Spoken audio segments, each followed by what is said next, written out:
अस्सलाम वालेकुम students, I am your physics teacher Shakir इकराम खान। उम्मीद है आप सब खैरियत से होंगे। आज हम फिज़िक्स क्लास 10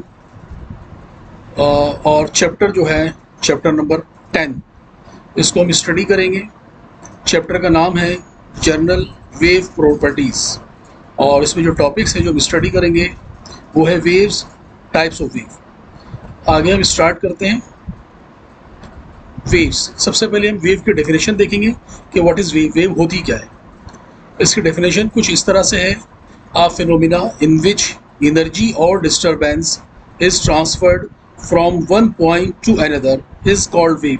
इसका मकसद है कि एनर्जी या डिस्टर्बेंस एक पॉइंट से दूसरे पॉइंट या एक पोजीशन से दूसरी पोजीशन में ट्रांसफ़र होने को हम बोलते हैं वेव। अब इसकी आगे हम एग्जांपल्स देख लेते हैं। एग्जांपल्स में क्या है, when we disturb a spring it moves like a snake which is a wave motion। जब हम किसी रस्सी को, रॉप को या स्प्रिंग को हम इस तरह से उसको जर्क दें या उस तरह मूव करें कि वो स्नैक की तरह मूव करने लगे तो वो भी वेव कहलाती है।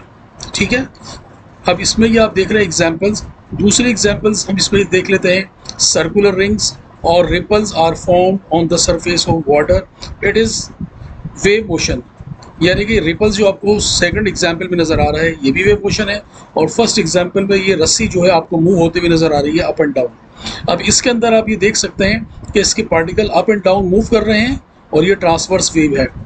इसमें जो वेव है वो उसमें एनर्जी या डिस्टर्बेंस आगे की तरफ मूव कर रही है। ठीक है, ये रस्सी आगे मूव नहीं कर रही बल्कि ये वेव या एनर्जी जिसको हमने डिस्टर्ब किया है ये आगे की तरफ मूव कर रही है। और इसी तरह से जब आप किसी पानी में पत्थर डालते हैं, डिप कर उसको फेंकते हैं, ड्रॉप करते हैं, तो उसमें भी सर्कुलर रिंग्स बन जाती हैं जिनको हम रिपल्स बोलते हैं, जो कि आपको मिड वाली, दरमियान वाली इस डायग्राम के अंदर आपको नज़र आ रहा है। उसके अलावा जो है number third example, wave motion in rope. ये डायग्राम आप देख रहे हैं। एक बच्चे ने रस्सी को पकड़ा हुआ है, एक एंड को, और दूसरे एंड को दरख्त से बांध कर इसको जब जर्क दिया या इसको जब फोर्स अप्लाई की तो इसमें स्नैक की तरह वेव प्रोड्यूस हो गई। तो ये भी जो इसकी एग्जाम्पल है। अब आपको समझ में आ गया होगा कि वेव होती क्या है। अच्छा, अब इसके बाद हम बात करेंगे types of wave. Types of wave में क्या है, there are two main types of wave. दो खास इसमें दो मेन जो है वेव्स होती हैं। फिर फर्दर आगे हम इसकी जो है इसको हम डिवाइड करते हैं इसमें। सबसे पहले नंबर 1 पर है इलेक्ट्रोमैग्नेटिक वेव और नंबर 2 है मैकेनिकल वेव। ये दो हैं। इसके बाद हम आगे देखते हैं इसको। नंबर 1 पर जो इलेक्ट्रोमैग्नेटिक वेव है इसको हम देखते हैं इसकी डेफिनेशन क्या है और ये होती क्या है। इसकी डेफिनेशन कुछ इस तरह से है, such waves which do not need medium for propagation. वो वेव जिसको ट्रेवल करने के लिए या प्रोपेगेट होने के लिए किसी मीडियम की ज़रूरत नहीं होती, ये कहलाती है इलेक्ट्रोमैग्नेटिक वेव। जैसे कि ये आपको सामने नज़र आ रही है इलेक्ट्रोमैग्नेटिक वेव ट्रेवल करती हुई। इसमें दो कलर के अंदर दो वेव हैं जो कि एक दूसरे के परपेंडिकुलर हैं। एक्चुअल में इलेक्ट्रोमैग्नेटिक वेव जो होती है इसमें दो इफेक्ट होते हैं, एक मैग्नेटिक इफेक्ट और एक इलेक्ट्रिकल इफेक्ट। जब ये दोनों कंबाइन होते हैं तो ये इलेक्ट्रोमैग्नेटिक वेव कहलाती है।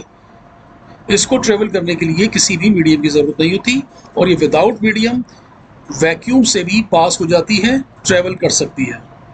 इसके एग्जाम्पल्स हैं radio waves, microwaves, light waves, ultraviolet waves and infrared waves are example of electromagnetic waves.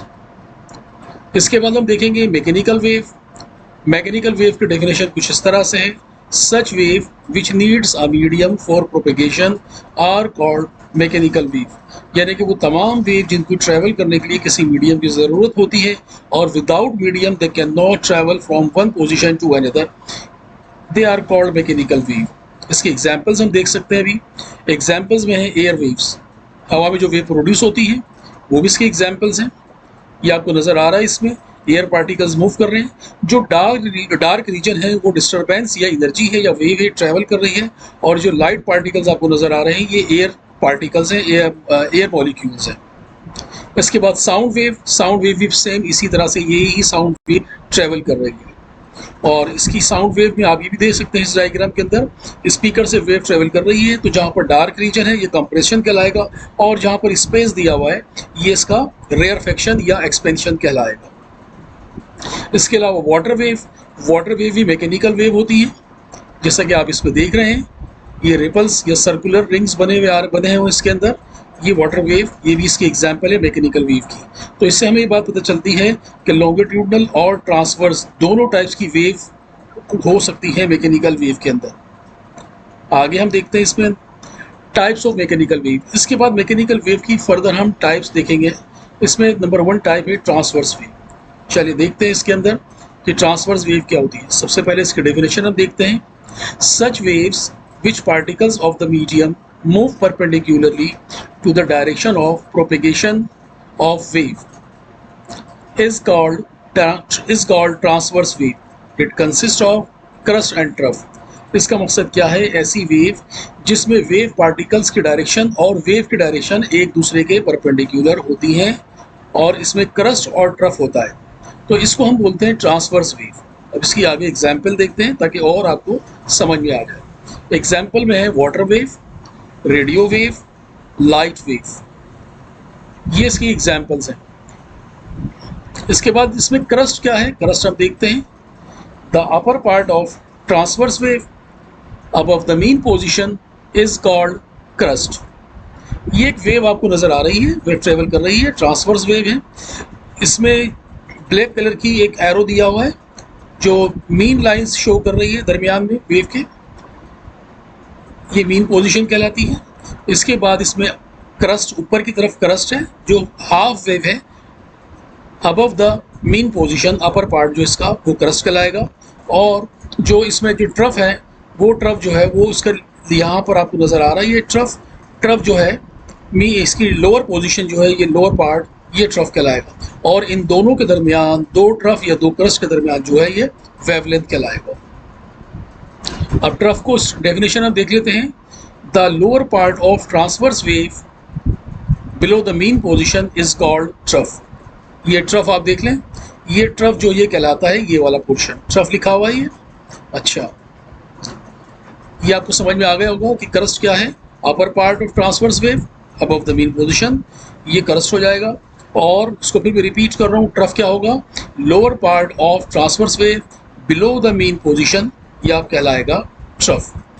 Student, यहाँ तक आपको समझ में आ गया होगा। अब आगे हम देखते हैं इसके अंदर मजीद। ये वही डायग्राम है। इसमें क्या दिखाया गया है? इसमें एलिवेशन, एम्पलीट्यूड, क्रस्ट, ट्रफ और वेवलेंथ। अब हम वेवलेंथ देखते हैं, वेवलेंथ की डेफिनेशन देखते हैं। डेफिनेशन इसकी दो तरह से है।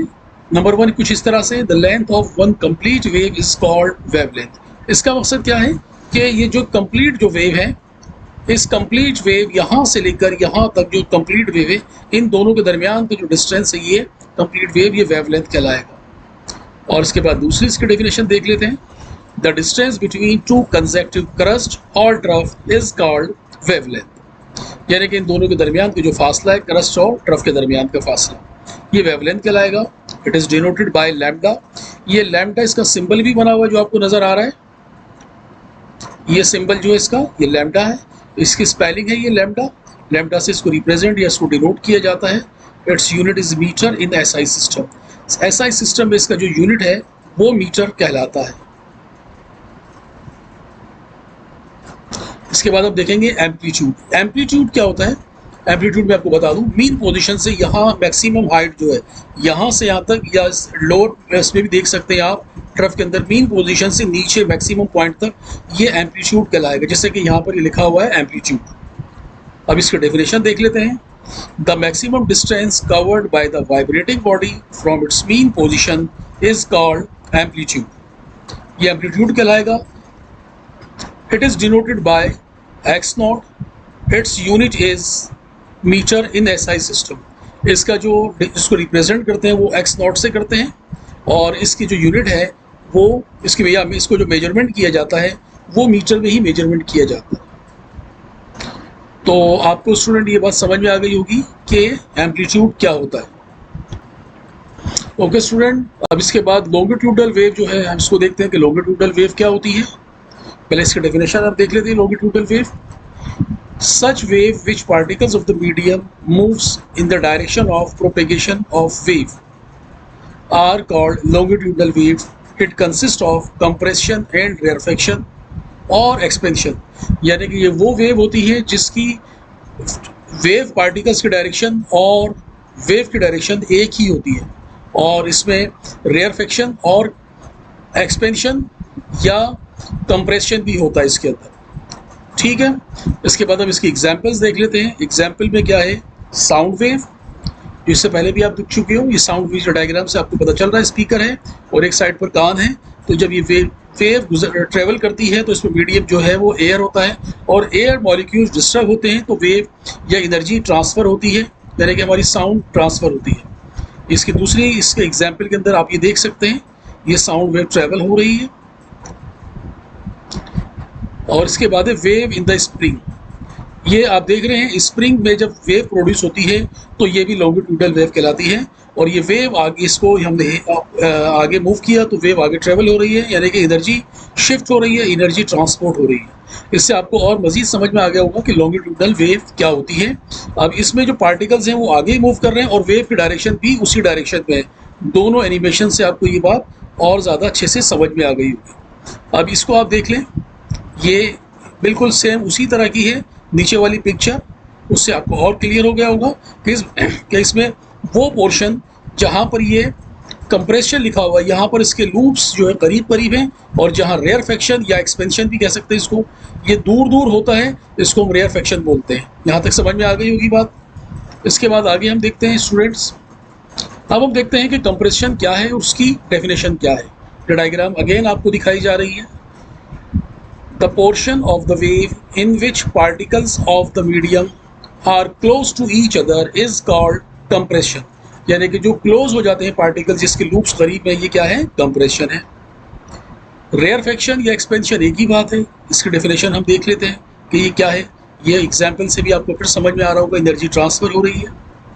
इसकी डेफिनेशन देख लेते हैं। The portion of the wave in which particles of the mediums are away from each other is called rarefaction. इसमें आप देख सकते हैं कि ये पार्टिकल्स आगे यहाँ पर दूर दूर हैं, ये रेयरफेक्शन कहलाएगा। और दो कंप्रेशन के दरमियान का जो फासला है वो वेवलेंथ भी यहाँ शो हो रहा है, जिसको हम आगे देख लेते हैं। वेवलेंथ की डेफिनेशन बिल्कुल उसी तरह से जिससे पहले आपने देखी है, the distance between two consecutive compression और रेयरफेक्शन इज कॉल्ड वेवलेंथ। यानी कि दो कंप्रेशन और दो रेयरफेक्शन के दरमियान का जो डिस्टेंस है वेवलेंथ कहलाएगा, और इसको भी लैम्डा से रिप्रेजेंट किया जाता है, और इसकी जो मेजरमेंट है वो भी एसआई सिस्टम में मीटर ही है। अब इसके बाद हम डिस्प्लेसमेंट देख लेते हैं कि डिस्प्लेसमेंट क्या है। The maximum distance covered by the vibrating body from its mean position. इसकी जो मीन पोजीशन है यहाँ पर, यानी कि नॉर्मल कंडीशन में, वहाँ से ये कितना इसको हम डिस्प्लेस कर सकते हैं या डिस्प्लेस होता है, वो इसका डिस्प्लेसमेंट कहलाएगा।